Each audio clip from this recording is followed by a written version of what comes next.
All right. Well, let's get started to make the most of our time together. Um, Most of you know me. I'm Tori, joined here by our other co-founder, Madeline, today.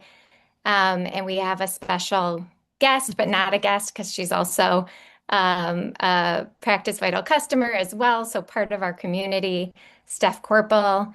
But just to kind of set the stage for anyone who's new to our meetups, this is really a chance it's a really open Q&A for a lot of the time. So we really hope that you'll come with questions, engage with the community. It's not even just Q&A from us, but really from each other. Think of each other as resources to really help you level up your use of Practice Vital. Sometimes when we get more of like a support related question, we'll say, that sounds more specific to your practice. So that's probably a better like one-on-one email communication with our team. But feel free to ask anything. And yeah, so we're going to start by just kind of letting Steph share a little bit about her work with Practice Vital and how she uses it in her practice. So, Steph, why don't you just start by introducing yourself and kind of what you're here to do to help us today? Sure. My name is Stephanie Korpal, and I am a practice owner. My practice is in Chicago. No, my practice is in St. Louis. I live in Chicago. I feel like that always becomes a nuance that becomes relevant to my story, but we are a private pay practice with two locations. We see kids ages 3 and up, and then a ton of individual work and a lot of couples work. Um, and I am somebody who loves data and does love tracking things, but I'm sure for the same reason that many of you started using Practice Vital, a ton of our EHRs don't really have the critical numbers we need to know, like churn and retention. We may be able to get to a cancel rate, but for several years, I would quarterly print all of these reports. So, two simple practice reports. I'd have our Google spreadsheet for inquiries up, and I would just go into the data to try to figure out a little bit of trends around people's retention. And it was so much paper. I had things highlighted in all these different colors, and then I would count by hand. And as our team grew, it also started to take me longer to do this. And I would just be on one the 2 days that I was doing this. And I at least had enough self-awareness that I knew to keep my communication with my team minimal so I wouldn't fire anything off that I would regret later. But it was really hard to go through that because I would see so many lost opportunities. But because I couldn't do that monthly because of the time it took, there were times that the intervention was delayed because that data was just hard to get in a timely manner. So, with the introduction and opportunity to use Practice Vital, again, I'm sure the same reasons so many of you have become customers. It's amazing to have at the ready daily what is going on with our therapists in the practice and how things are really taking off with certain clients or where things are a little bit stickier for certain therapists or certain demographics in your practice. So I've gotten very familiar with our reports. I have a lot of different interventions we use. I'm sure there are some of you who use Practice Vital differently than I do, so I don't want to purport to say like my way is at all the be all end all, or that there isn't some different data that some of you interact with more frequently that isn't also helpful. But I'm excited to be here today and just be able to interact with all of you and brainstorm about not only how to use it in a way that's really helpful in a pretty timely manner, but also to talk with everyone about the intervention piece of what to do when you have these numbers, because I do know that becomes a very big secondary question. Now I've got all of this information. I know who's really doing well. I know who's a little bit on the brink. What do I do now is a lot of times a big question. So we'll be going through a lot of that today. And of course, happy, as Tori said, to be interactive throughout and just kind of answer any questions as we go. So, with that said, I have a few things I would love to know from everybody to just kind of help me have a baseline of who's here today and in what capacity. So, if everybody could drop in the chat how long they've been a Practice Vital customer, that helps me get an idea of how familiar or just orienting to the software everyone is. So, just the number of months, or if it's been longer than a year, how long would be super helpful. Here.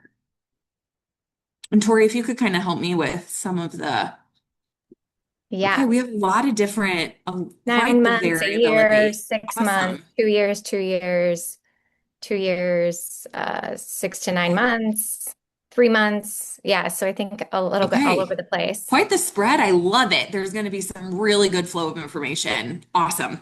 Okay. Next thing I would love to know is who in here is a practice owner, who in here is a team lead, who in here is a clinical director. So kind of an idea of where you sit in the org chart to also help me know who's doing the intervening. We've got clinical director, owner, clinical director, practice owner, assistant clinical director, clinical Also great supervisor, spread. owner, Okay. admin director, Great. owner. Okay. A lot of Awesome. people saying they do both. Yep. Yep. Also familiar. Okay. Yeah. Um, would love to know on a scale of 1 to 5, 5 being immensely comfortable, 1 being like still trying to figure out what's your comfort level with navigating Practice Vital in this moment. 5. Awesome.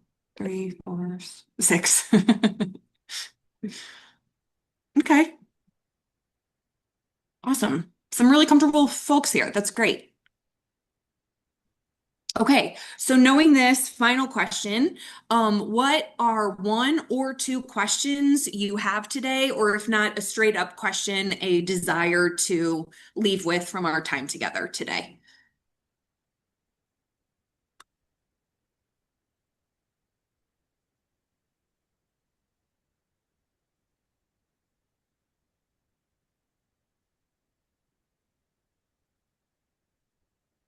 Little less of an easy answer. Interventions coaching, great. Okay, so, okay, Most helpful data perfect. to Interventions, identify ways perfect. to support clinicians, interventions, Yep, learning more how to about roll how out to an others are anxious using it. team. Yep. Okay, awesome. Interventions, help new hires. Awesome. Yep. Okay, cool. Very helpful. Thank you guys for all of that. That is definitely helpful to me. Okay. Okay, so this is great because I definitely am somebody who has the philosophy that you really shouldn't collect or interact with data that you're not doing anything with. And there's kind of 2 levels of doing something with, right? So there's definitely data that you should collect to kind of make sure it's maintaining. Um, but as soon as that would shift, you would intervene. But if you just have Practice Vital to just have those numbers and then you don't do anything with them, you're kind of doing a disservice to your practice, you're doing a disservice to your team. But I also know that this data can feel really overwhelming sometimes, or that where to get started, especially depending on what your job is. And that could be anything from somebody who's in an administrative role to a supervisory role clinically to the practice owner. It can just be one more thing amongst your piles of other things, and knowing where to get started can be really hard. So what I would love everyone to do is go ahead and pull up their own Practice Vital login right now and just go ahead and open your homepage. And we are just going to get started in interacting with your data and talking through interventions. But I first want you guys to do some very basic data collection because you'll use that as a launching off point for the intervention piece.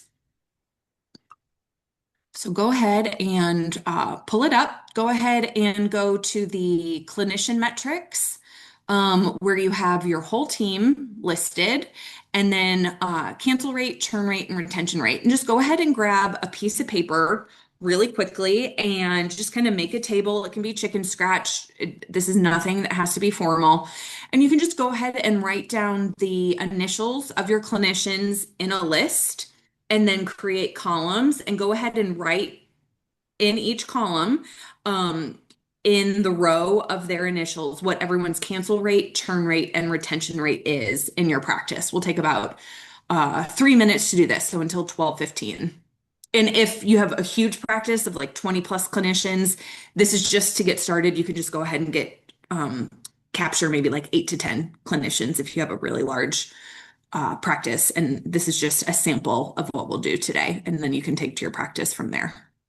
Steph, what time frame do you want them to choose? Great question. I like last 12 months. I think that is a great rolling point, and I think that also gives you a long enough time frame to have a true picture of what's going on with that clinician.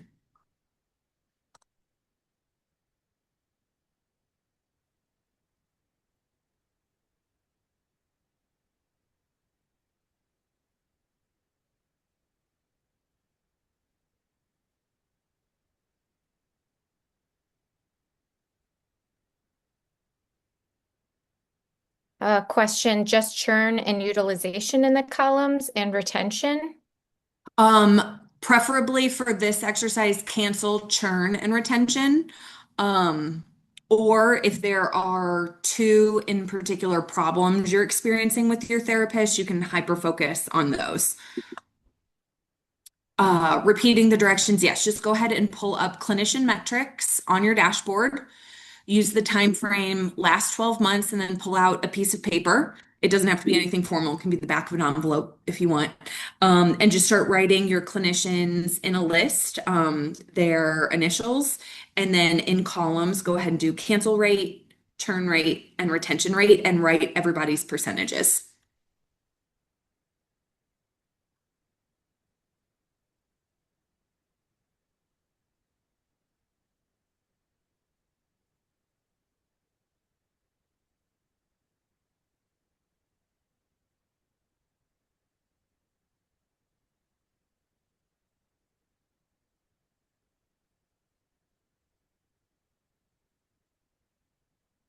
I'm going to share my screen, not that, just in case anyone wants to know where we are. So this is our demo practice, but you would just click on clinician metrics and time frame would be last 12 months. And then we're just viewing the whole team. And so you would be writing TW, cancel rate 13%, churn 0%, retention 93%. It's really everything in this box. Could probably also screenshot it like that if I don't know what's next in this activity, but that would be one way you could also look at it.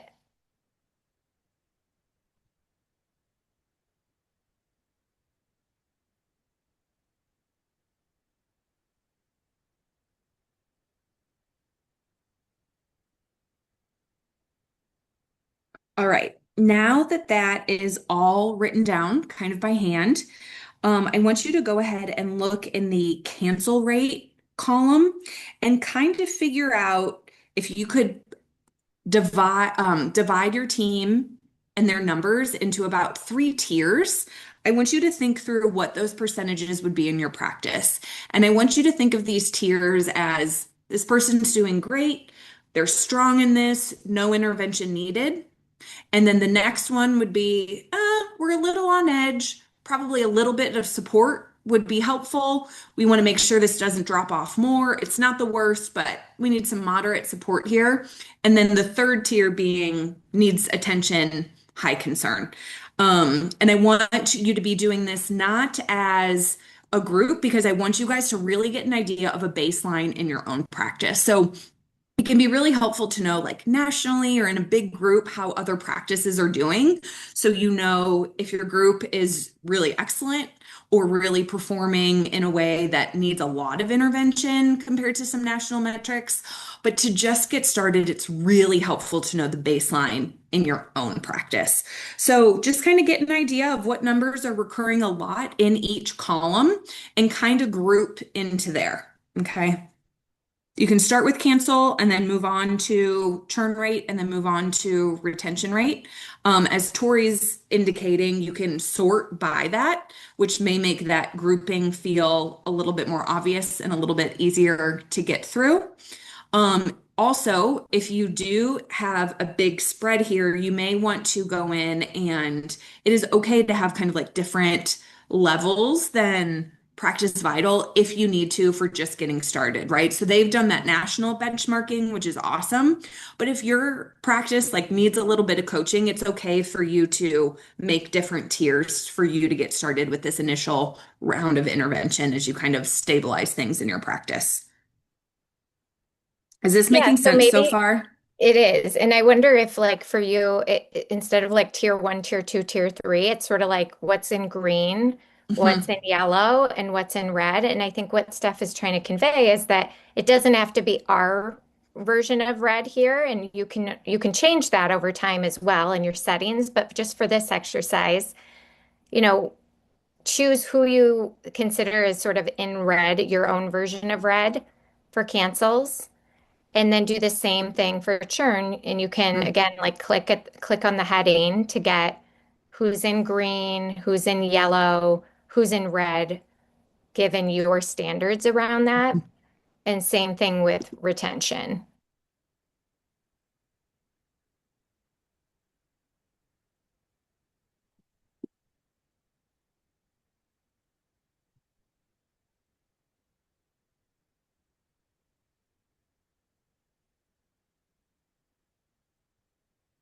So Dan said, even though his time frame is set to 12 months, when I'm on the card view and I scroll over the little info circle, it says I'm only looking at the rates for intakes between May 1st to February 3rd. And that's because that is the time frame that would then capture the retention, right?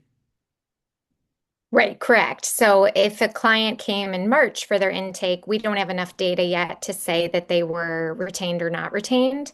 And so Enough we time has not include, passed and for not, that yes, metric to be captured. Yeah, yeah. no problem. Okay.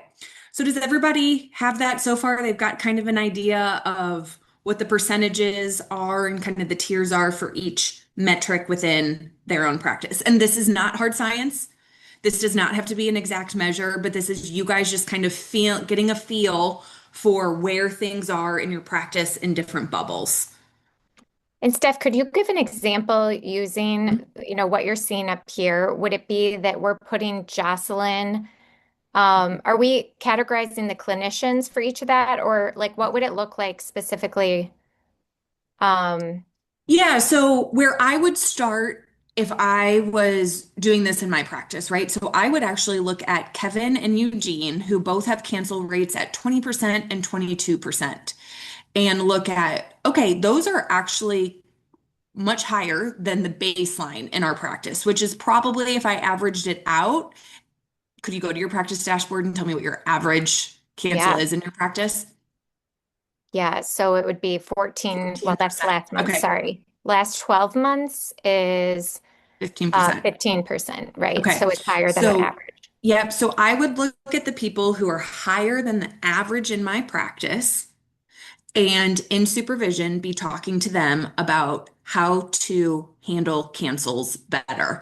We usually find that cancels need to be talked about in a couple different ways with the clinician. So first, a lot of clinicians, and you also, again, in trainings like this, please always take it with the filter of what works in your practice, right? So there's culture to consider in your practice and also SOPs to consider in your practice. So I might say something about how it works in my practice, and I'm so familiar with it in my practice, I forget not everybody does it that way. But one cancellation consideration would be that you have a recurring series in, I'll use simple practice because that's our EHR, for Megan at 5 p.m. on Mondays. Well, in 2 weeks, Megan is going to be out of town. And so that clinician has marked it as a cancel. In our practice, instead, that is deleting instead of canceling because that was never going to take place. So she didn't cancel a planned appointment It just needs to come off of the calendar. So that example is to indicate there might be some coaching around how the SOPs in your practice work for canceling an appointment. Another example might be that people don't encourage people to reschedule within the same week. So we've found that a lot of times cancels have to do with administrative delivery to the client. So you might need to do some coaching with the clinician about the administrative delivery.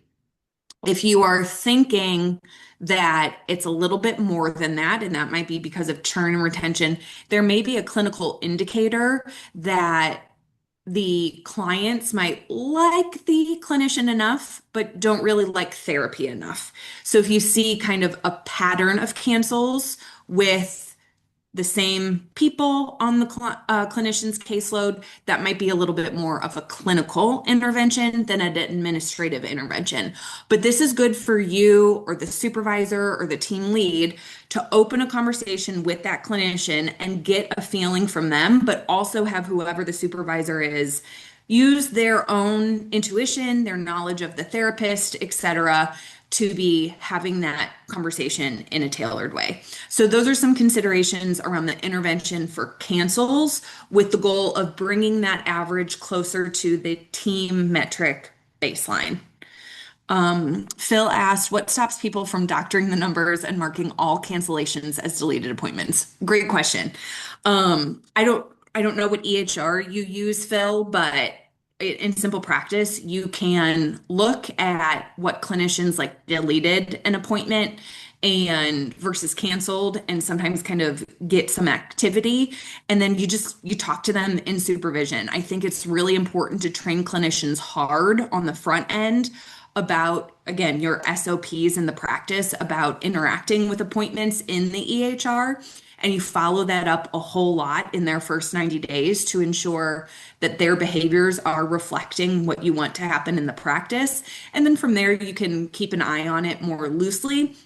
But hopefully, by training really hard in that 90 days initially, they are going to reflect what the practice does as a whole. If it's a clinician that has been there for a while and you're just getting into this now, you can still use kind of that same 90-day lens for we're going to look at this behavior, we're going to get you on the same page as the rest of the practice, and here's what we want to see.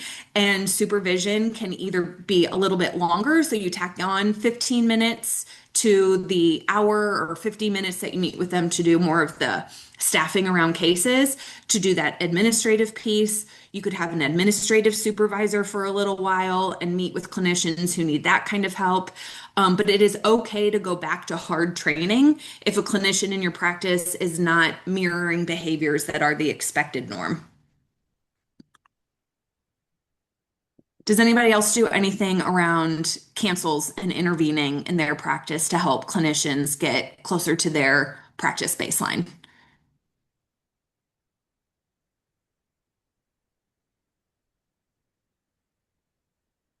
Cool. All right, let's look at churn. Churn is something that, as we well, all of these can be money leaks, right? But churn in particular feels really hard because it's a little bit more of like the client lost. Cancel can be a lost client, but it's it's also can be clients that are still coming back. But churn is like, oh no, we put in all that marketing work. We did all of that work to get them on the phone or converted through email, and oh, they're gone. So churn can be a really, really good place to start with money leaks. And what I like about churn as far as intervening to help a clinician is differently than retention. Churn is often much more like hard skill than soft skill. So I think it can be easier to help a clinician do a first, second, or third session better than it can be to help them do a sixth, seventh, or eighth session better. So much about decreasing churn is about helping the clinician frame out session one, two, and three, how to talk about scheduling, how to talk about treatment planning, how to reflect back the summary of that intake appointment. So I find that to be lower hanging fruit, even though for an overwhelmed supervisor, it might just feel like one more thing. I do think this is a quicker place to see improvement And again, a much easier place for a clinician to be able to get it or not. And so what I want you guys to again do is look at the turn rate for your practice. And I want you to identify the people who are real strong, they've got it, they're good to go. And then I want you to also look at the people who probably need really strong intervention and sooner rather than later. Because again, this is where a big money leak can really be shored up pretty quickly. Now, what I want you to do is think through what that intervention looks like in your practice from a supervisor, from a team lead, maybe from the owner. But how do you guys think, right? 1 to 3 ideas of not just talking to a therapist about it, but what you could actually do as a hardline intervention to help them with churn. And then we can come back and I can give you guys what we do. But first, I want you guys to use your brilliant minds to consider this now that you have the time to actually think about it. And it's not just while you're also putting out fires. You're in this webinar, you're here, you're dedicated to Practice Vital thought process. So think through it. What would you do in your role, whether that's instructing a supervisor to then do it with their direct reports, or you are here as a supervisor and you are the one that is going to do it with the direct reports? What would you do to help someone with their turn? Right? 1 to 2, maybe even 3 ideas.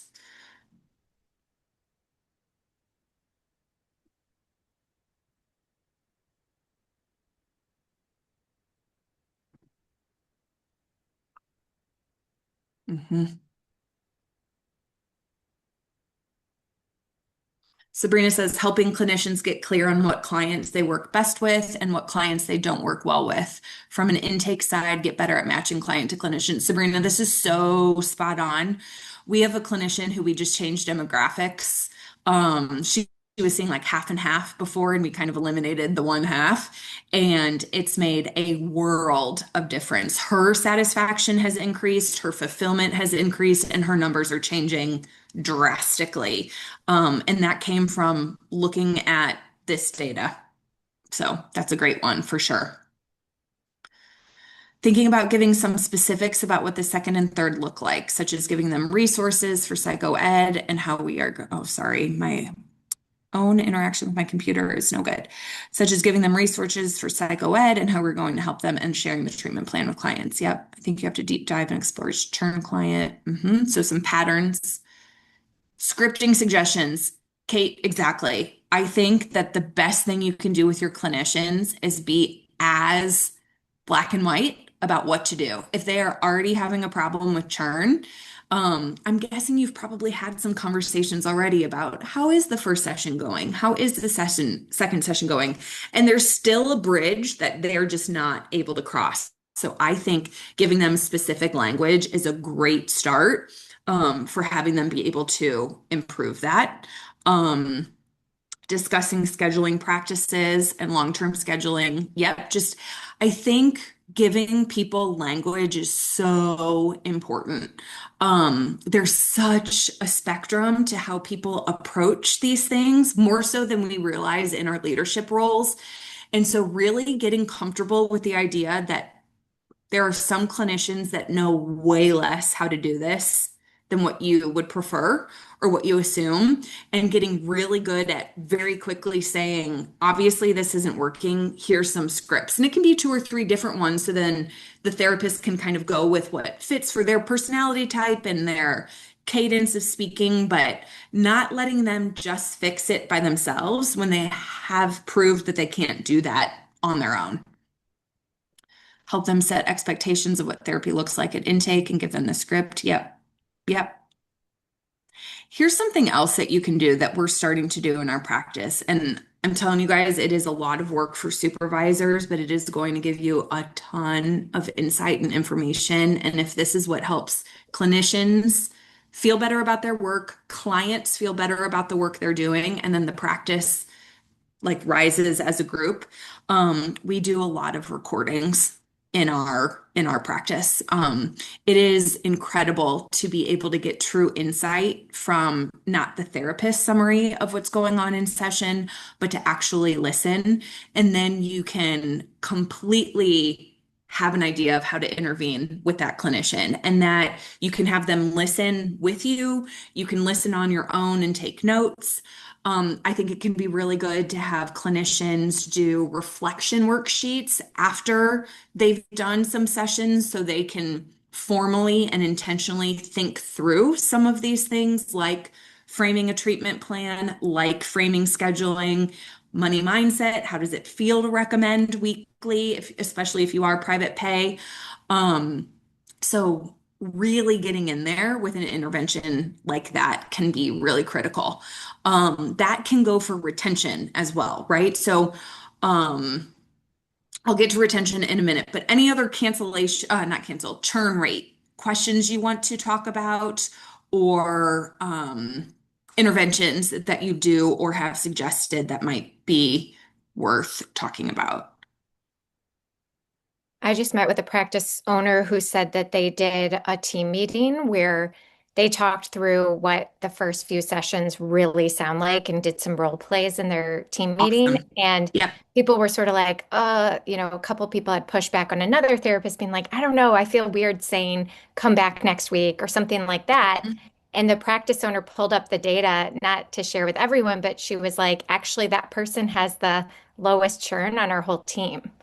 And Mhm. everyone was like, what? That's so, Yeah. like that really showed that it's working. So I think being able to even just back up, whatever you're recommending with the data and using the people who have, like if I see Yes. James Mason has 3% churn, I'm going to use him as the example for the team to either watch that recording or Yeah. talk through his process. So yeah, I love that. Yes. That is such a good point, Tori, that case conceptualizations in a group or like a staffing that turns into this is really helpful. We all know what it's like as a leader to be the person repeating, repeating, repeating. But it's so true that hearing it from someone else, especially potentially not in a leadership position at all, can really be the place that the message breaks through. And there's nothing wrong with that. It's actually the sooner you can accept that as a leader, the better some of these interventions can go. It doesn't mean that people don't respect you or don't listen to you, but I think it's natural to consider that, oh, from a leader perspective, you think it's that easy, or from a leadership perspective, you don't know what it's like to do.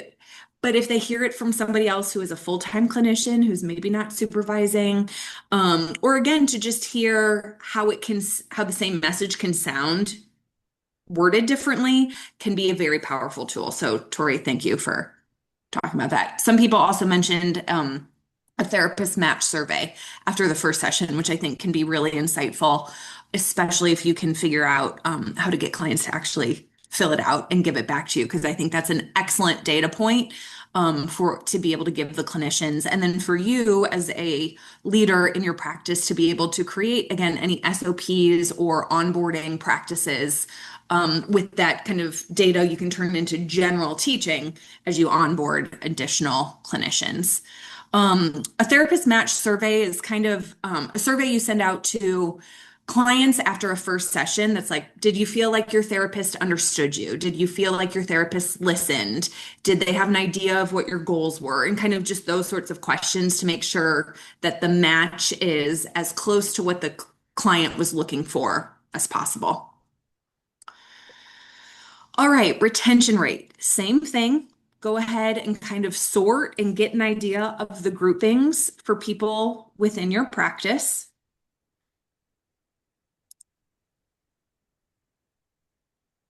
And again, going to the intervention piece, this is a little bit harder. I think, as I was saying about churn, it's a little bit to moderately easier to help clinicians shore up churn. I think helping people get to retention rate is much different because to me, what I've learned over my years as both being a clinician and a leader is this is where it's coming to the deep work part. And that's mostly what clients are looking for. Or again, I'm a private pay practice owner, so it's certainly I think the valuation that the client is doing of like I know what this is costing, but is it worth it, right? So they know what it costs, but if they value it, that's where our retention starts to get a little bit dicey. And so this can be talking to the therapists. Again, recording is great. But this can be, do you have an actual framework that you're working from? Not all clinicians do. Plenty of clinicians, as we all know, need to do a lot of their own work. And so if they haven't done that themselves, it might be really hard to let clients kind of off the hook, quote unquote. But again, if you're seeing people really not making it to 8, but they're making it past churn, I again think this is where recordings can come in very, very, very helpfully.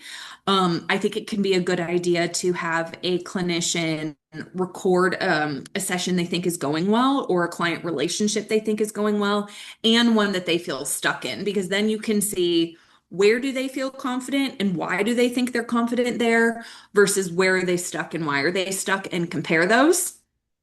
Um, it can be really helpful to look at, again, the demographics here. Is somebody doing really well with getting one subset of clients to retention and beyond, and they're really struggling with another? And then another thing that we do in our practice, we're just starting this. Don't ask me how it's going. I can let you know in a couple of months. But we do have some people that we can't figure out where the stuck point is. So we're going to have them sit in with clients that, or with clinicians that are doing well to see the arc of therapy. Um, we just can't figure it out. And we want them to see live a lot more how that looks without having to guess. Because again, some of those more formal interventions aren't translating as strongly, or there's just this big question mark. And sometimes, depending on when your therapist graduated from school, there might not have been a ton of that training. Our graduate programs have such a different approach to what those classes look like and what that training looks like. Some are excellent with, two-way mirrors and things like that. And others, you record a couple of sessions when you're in practicum and internship, and then you're on your way. And depending on where your practicum and internship, where they were, maybe private practice as a setting is harder for you as a clinician. But if you just have a chance to learn up close, you can bridge that gap. And so those are some things we're doing in our practice. What we have also formalized is at what point our clinical director steps in. So again, I'm a practice owner. I don't do any direct supervising of any therapists anymore, but I didn't want my clinical director to have to question or intuit when she intervenes with people about different metrics. That's not fair to her. It's not fair to our clinicians. So we've recently implemented a retention improvement plan that again breaks down these percentages and then gives our clinical director a clear path of what that intervention plan looks like. And so that keeps it fair, it keeps it equitable, and then she's also not having to decide every single time what intervention looks like. So that's brand new to us, but that goes back to what I was talking about at the top of the hour, which is there's only so much of a point to having data for data's sake. You got to have an intervention plan. And so formalizing that intervention plan is a great step for you in your practice. You've got all of this powerful PracticeVital data, but then being able to do something with it when people are at places that indicate that there's an action plan that should be implemented is going to be excellent for your practice. And as we all know, if people decrease churn by 5%, that's huge. If people increase retention by 10%, like that is just huge for your whole practice. So these incremental opportunities become just really major points of progress for everybody's job satisfaction, for the word of mouth to go up in your community, and again, for all of those finances to be shored up because your client acquisition rate probably goes down, your lifetime client value goes up, and those are exactly the ratios we want to see. Couple of questions for you, Steph, if it's a good time. Sure. What do you focus on in the retention improvement plan? Mm. Yeah. Ours is primarily on retention right now, not so much churn. And so that is a like recordings plan. It is a worksheet that they fill out after they record because again, I don't want it to be just like they opened a recording and that's that. I want them to really think through certain questions. And then we also, let's see, what else do we do? And then sometimes we will also have them consider, what are two things that I could have done differently? What is my goal for over the next 6 weeks? Things like that. One thing I wanted to just reflect on, Steph, is it sounds so supportive to me. It sounds like you're really coaching clinicians, making them feel like held and supported. And it's not, this is just the performance for performance sake. You're using it to inform things that are going to help them in their career Mm, forever. And it also just strikes me that this is really a way for you to retain high quality clinicians on your team because this isn't something they're getting in private practice. And so it's really using the data in a way that's saying, I'm going to help you grow. And that's like a value to this practice. It's clear. And it's stuff that they're not getting when they go out on their own 2 years post grad school. So I Yeah, think we it's a talked to differentiator. everybody. Yeah, we talked to everybody really early about retention in our practice. Like that was obviously something we've had to shift. But we start it in the interview process. We talk about, we'll pull retention numbers, and that can be really hard for therapists to do because, we see everybody individually and this is different about this situation than this situation. But we just get people really used to zooming out to look at patterns. And we tell people throughout, like, this is never to punish anyone. It is always to support people. But unless we zoom out and look at patterns, we'll miss something. And that is not ethical to the clients. If all it takes is looking at a pattern to find a way that you can like your work better and the clients can feel better, that is an awesome opportunity for us. But it just takes looking at it from numbers, which doesn't mean dismissing people as individuals, but and then we'll give examples of so and so switched their demographic and they're loving life right now. Or so and so realized that session 3 needed to go like this, switched it a month later, everything looked different. So we also have some very firm examples that are true in our practice that we can use so it doesn't sound like we're just blowing smoke about how we say we talk about retention. Mhm. Is it hard to get therapists and clients to sign off on recording and observing sessions? Um, we are just starting with asking people for session 1. So they haven't met the clinician yet. So again, I'd be happy to report back in about a month. But for now, when we've had clients do it, it's clients that when we've had clinicians do it, it's been pick a couple people on your caseload. And so if they have a client say no, they just ask somebody else, and it has not been hard.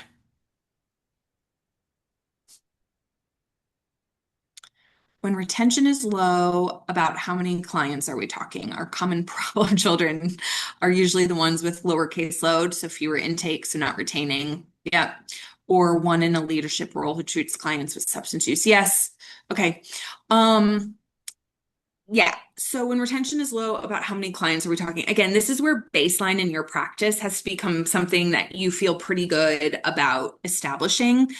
Um, I think it can be really important for you to consider how many intakes you're willing to give a therapist with low retention if you're utilizing a retention intervention plan. Because at some point, you do have to give them new clients for them to practice new skills. And that can be a really tough decision, especially if you have other clinicians who have openings on their caseload, and those are high performing clinicians or things like that. But I think you can ultimately know how the clinicians on your caseload are going to treat this, and you can also consider what other interventions you've used. You may want to have them sit in on somebody else's intake and subsequent 2 sessions first before you trust giving them a new client. And then they've at least got that example that they can use. They've seen it up close, they sat in that session.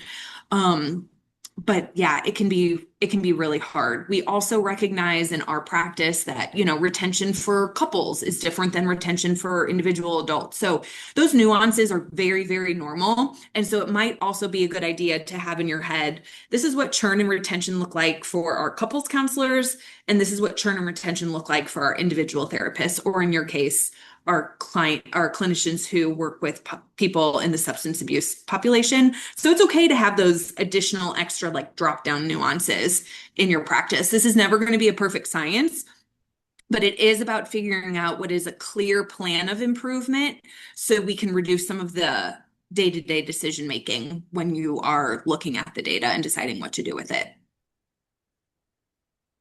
Yeah.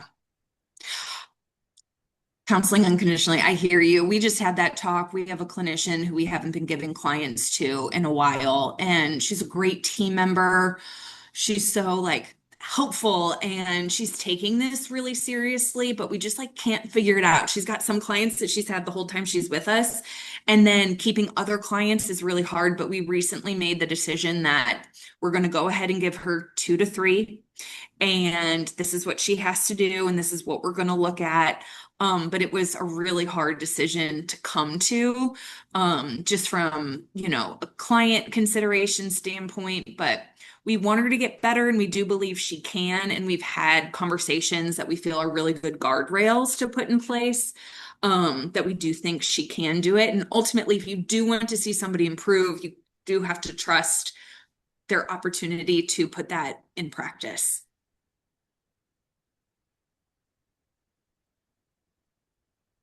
Yeah, and a retention improvement plan, and you can call it something different. I know language with clinicians is really important. We've switched. Leadership still talks about it as retention, but with the clinicians, we talk about it as client longevity. That seems to be received much softer by then. For the retention improvement plan, if you don't want it to sound like a performance improvement plan, you can call it something different. You can call it a retention support plan. You can call it a retention support objective. But if you want to do that to separate it from a PIP, you can. If you don't want to separate it from a PIP, you could still call it a retention performance improvement plan. But that's a great call if you don't want to put people on their heels more, or have to deal with any other additional emotions that might be really hard. That naming consideration is a really strong one.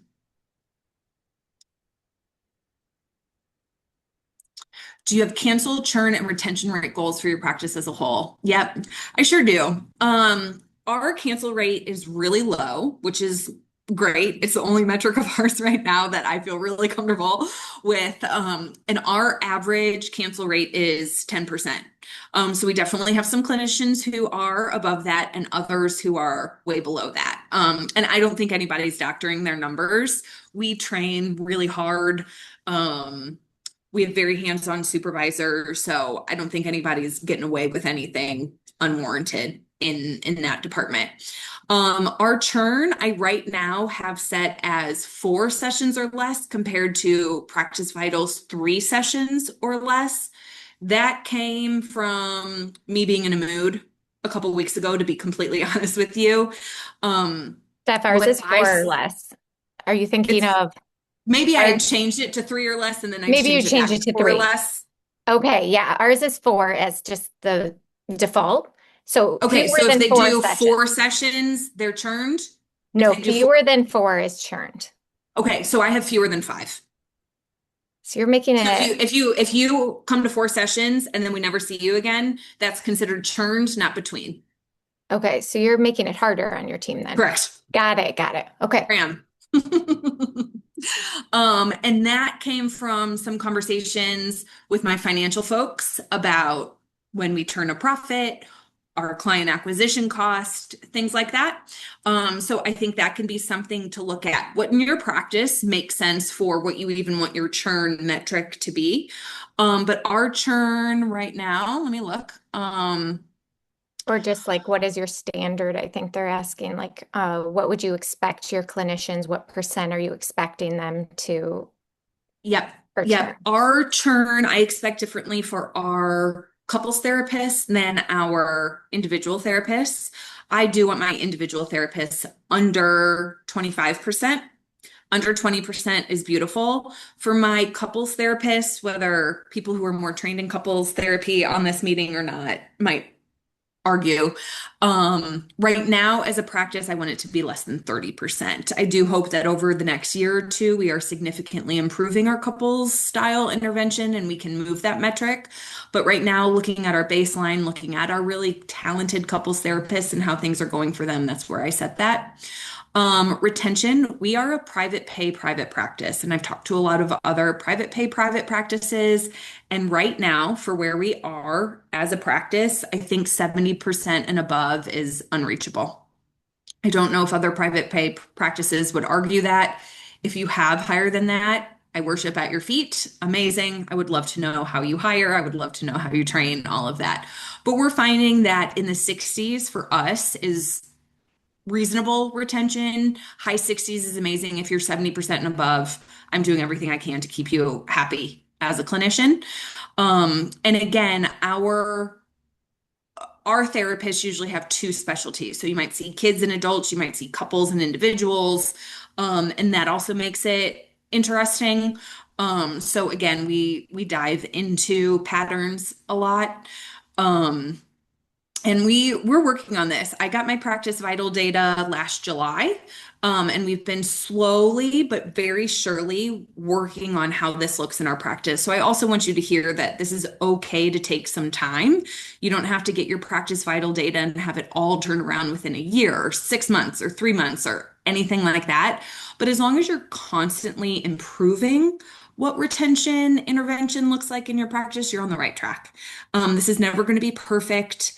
You might get a system that you feel really good about, but you might always need to go back and adjust your baselines or adjust your green, yellow, and reds for what is making sense for the type of therapy you deliver, the team you have, the demographic you see, and also the landscape, the cultural landscape. I do think there's a significant difference between private pay and insurance based. So I think, baselining a private pay practice to an insurance-based practice is going to be really hard.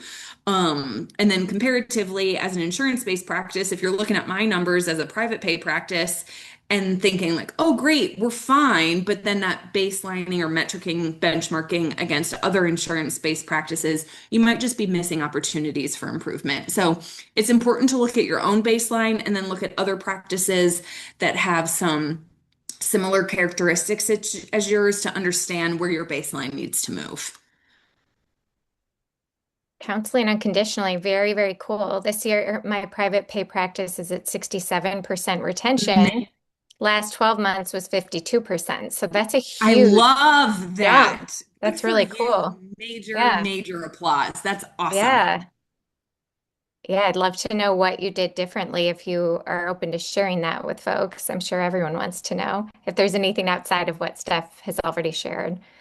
Um, but very cool. Yeah, what does your scheduling look like? Do you schedule recurring sessions or week to week? Um, yeah, so we definitely encourage people to have recurring appointments. We see that that goes much better for all sorts of reasons. And we do see that the clinicians who have the most clients on recurring have the best numbers.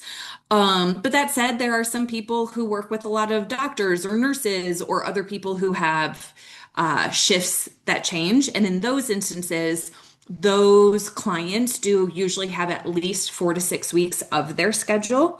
And so they can at least schedule 4 to 6 weeks of appointments, even if it's not a recurring same day time. And that's very helpful. We also see that clinicians who are a little too flexible about, yeah, I'll see you then, and it's outside of normal hours.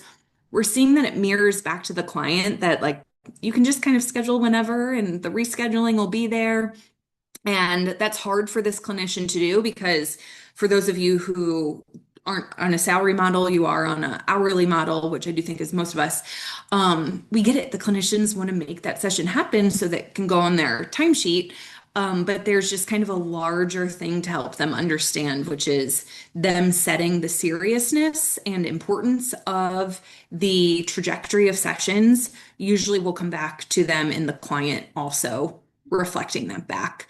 Um, if we have clinician clients who are canceling, especially those prime spots, several weeks in a row. We don't have an internal policy. I know that a lot of practices do that. If you cancel more than twice within this time frame, you don't get a prime spot, or you have to take what's there, or you can't keep coming back. You can get that hard line if you want, and if that works in your practice. But we usually invite the clinician to talk to the client about frequency at that point. Do you need to not be coming weekly? Would biweekly help you maintain your appointments? And that is what works for us at that point.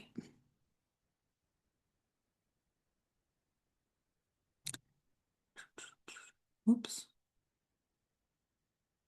Yeah. Can you say how you distinguish between a cancel and a deleted appointment? The way that I train our onboarding clinicians is a canceled appointment was one that was supposed to happen and something came up that makes it not available to happen. Meeting at work, sick kiddo, traffic, whatever it is. Versus a deleted appointment is somebody's going to be on vacation in 3 weeks. We know that appointment is never supposed to happen anyway. So that's our distinguishing marker. Quick question about the data. Retention is lifelong per clinician, correct? Tori or Madeline, you might have to come into this. So Yeah, client can be retained. Okay. I was just trying to respond to Peggy. Yeah, so if a client comes back and continues with a clinician, even if it's a year later, it's going to still count towards that person's retention. So if it takes 2 years, they'll eventually be retained. Awesome. All right, we are basically at time. I feel like Steph, we could talk to you all day. The good news is Steph is a PracticeVital coach. And so if anybody wants to work with her one-on-one, you can do that by reaching out to her and we can share her email directly if anyone wants to get in touch for kind of like ongoing implementation support. Um, and we'll certainly have you back for more. Steph, thank you so much for this. I don't know if we do have 2 minutes. If there are any questions that people feel like we didn't get to, I'm sure we're happy to, go right up till the hour. I also just want to point out again that example of retention going from 52 or 53% to 67%, because I know it can feel overwhelming to get started, or it can feel like, oh my gosh, all of these things have to happen in order for this, and it feels so far. But I think that's just a great example that if you ground yourself in what needs to improve and you just take your time, it really can. And I'm sure that practice owners' P&L is looking very different. The meetings are looking different. People's job satisfaction has improved. So again, congrats to you on making that happen, whichever practice owner that was. And thank you for sharing that, because I think it's just a really good point of hope to anybody who's feeling overwhelmed with any of their data, that again, there's absolutely a path to improvement. Yay. So true. Okay, well, then we'll leave it at that. We will send out the recording to all of you, and then we'll set the date for the next meetup. Actually, I think we've already set it. I think it's May 25th, but we'll put it, that might be the wrong date, Yep, I think Madeline. it's May 29th, Friday the May 29th. 29th. Right at Okay. the end of the month. Yep. And we'll add that link to our resources page on the website, which you can Yep. also access through your Practice Vital welcome page. And you can sign up for that next one so you can get the calendar invite. And we hope to see you there.